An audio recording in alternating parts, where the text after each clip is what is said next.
All right, just a few more slides to finish chapter 9. The group of chemicals called surfactants. That word might not be particularly familiar to you. It means surface active chemicals. It causes things to dissolve better in water. So we're talking about soaps and detergents. And soaps and detergents are both surfactants. So it breaks up something, especially things that are oily or greasy, and you can rinse them off, particularly your hands. Of course, detergents can be used in laundry, and really harsh detergents can be used in manufacturing and such. So depending on what is added to a detergent, it can be very harsh. But detergents typically have ingredients in them that are antimicrobial. Soaps, by definition, are not antimicrobial. Soap is, in the old days, made from animal fat and lye, which is a base or an alkali. And soaps do wash things off. They remove, degerming means removing microbes from your hands, for example, but it doesn't kill them. It just washes them somewhere else. They just go down the drain. So they don't kill the microbes. Detergents would be like soaps, but with lots of extra chemicals that make them not only degerming agents, but also killing, antimicrobial, killing chemicals that kill the microbes. Another group of chemical methods for microbial control are heavy metals. Heavy metals are generally something you don't want in your body, at least not at any high level.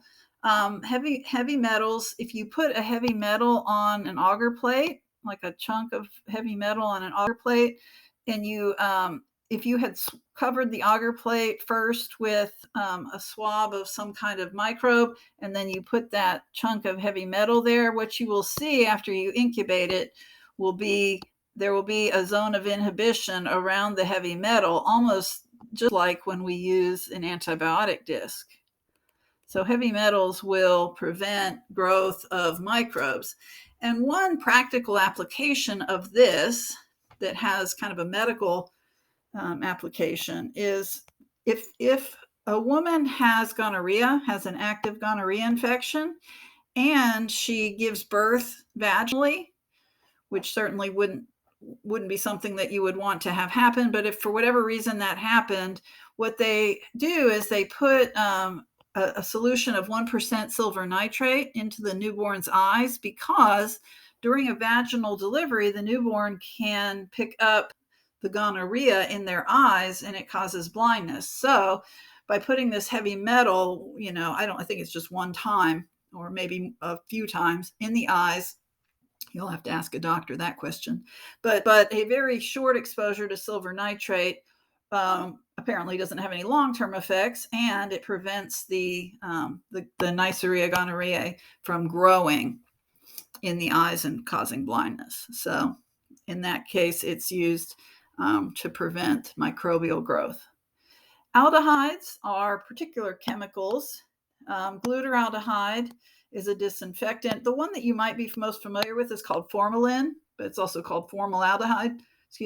Formaldehyde. And formaldehyde is used in embalming human bodies to keep it from rotting. But it's also used as a disinfectant. But you may be familiar with it in terms of preservation of human bodies, preservation of specimens for all kinds of things that we do in biology can be put into a solution of formaldehyde to keep them from being affected by microbes. And then gaseous agents, it's exactly what it sounds like. There are gases that can be blown into, like a room. Let's say that you had a hospital or a dental office, and maybe you were afraid that for some reason there had been some endospores, or for some kind of really widespread spray or something of microbes. Then by using a gas, by gassing the room, you can allow that gas to go into every crook and cranny, every little spot, and kill microbes where they might be hiding.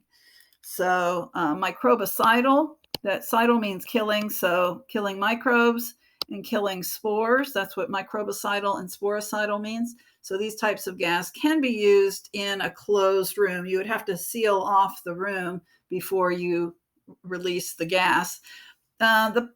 These things are kind of messy, and they're hazardous to people.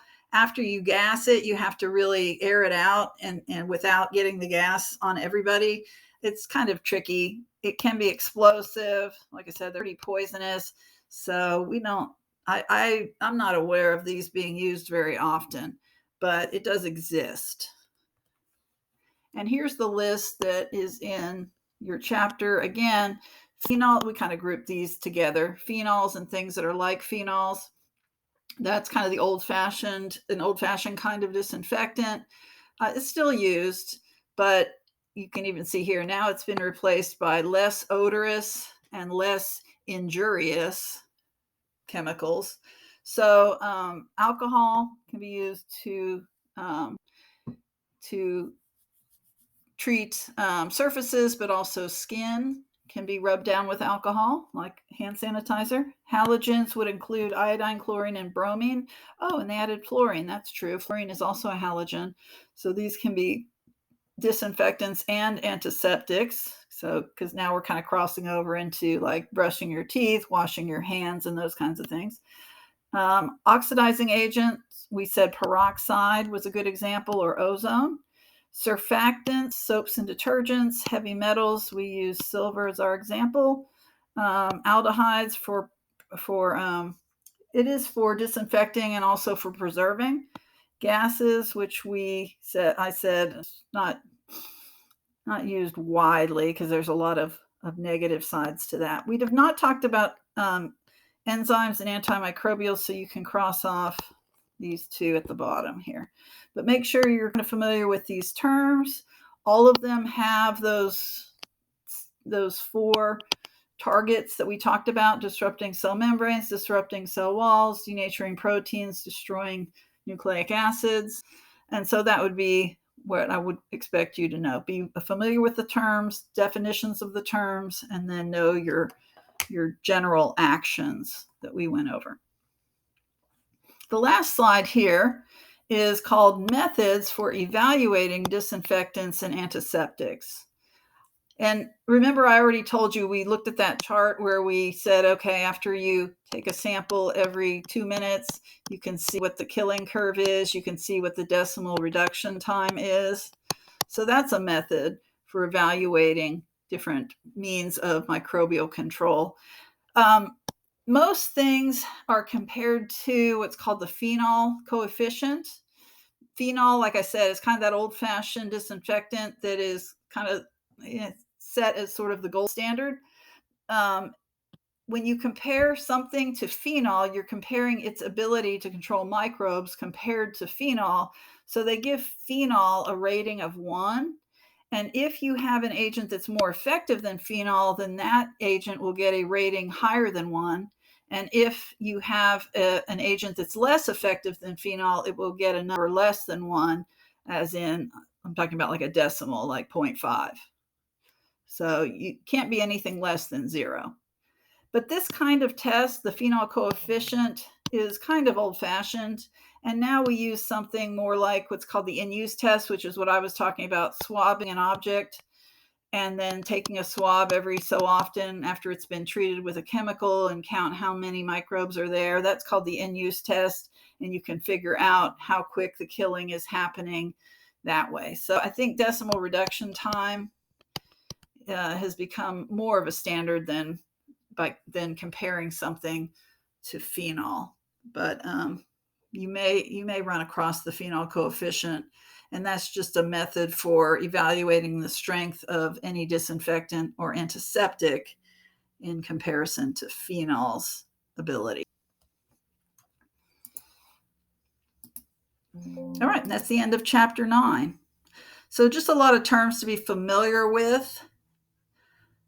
And we will move on to chapter 10, where we start looking at actual drugs that you can take in the body and how they work inside the body, which I think starts to get quite a bit more interesting.